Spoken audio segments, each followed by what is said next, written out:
Hi folks, Dr. Michelle Veneziano here, filming from my kitchen, playing with some new lights that are a little tricky because they reflect off my glasses. So it's a little bit of a test reel. But I was inspired to share something I think is really brilliant with everyone about how to calm fear with the breath. And everybody talks about getting more air and how more is better, but actually it's more oxygen that's better. And we actually can get more oxygen when we breathe less, which is something that we know from examining blood gas and the balance between oxygen and carbon dioxide, and why we can't turn ventilators up too high in the hospital, because excess oxygen actually suppresses the drive in the brainstem to breathe. And so the key is building carbon dioxide in the blood. So there's enough carbon dioxide to get the oxygen off the hemoglobin and into your cells. It's a little confusing, but let me see if I can give you an analogy. So when people get into panic attacks, right, they're in fight or flight.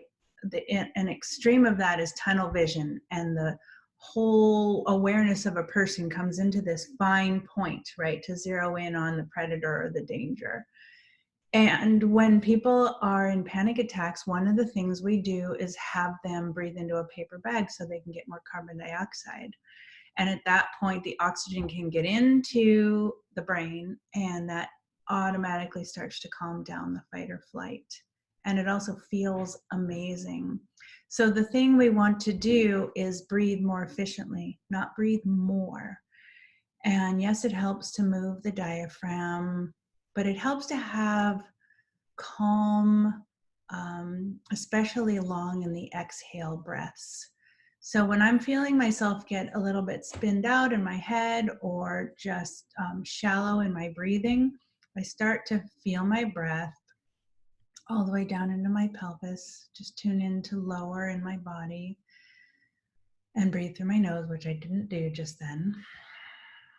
Take in a few full breaths, just in a natural pace.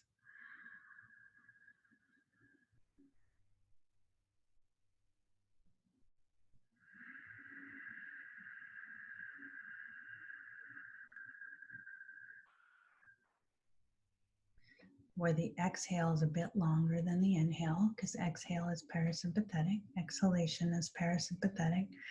And then after a few of those cycles, I see if I can hold my breath out for a period of time. And while I'm not breathing, carbon dioxide is building up in my blood, and it's helping my whole nervous system and helping the oxygen that I do have in my body get where it needs to go. And then over time, as you tune into this, you can extend these pauses before you take another breath and start to feel the effects and start to notice how calming that is. But also what it does is it begins to increase your exercise tolerance. And it's a great way to expand your physiologic range in your nervous system and in your metabolism. So play with that, and I'd love to hear how it goes. Thanks for joining.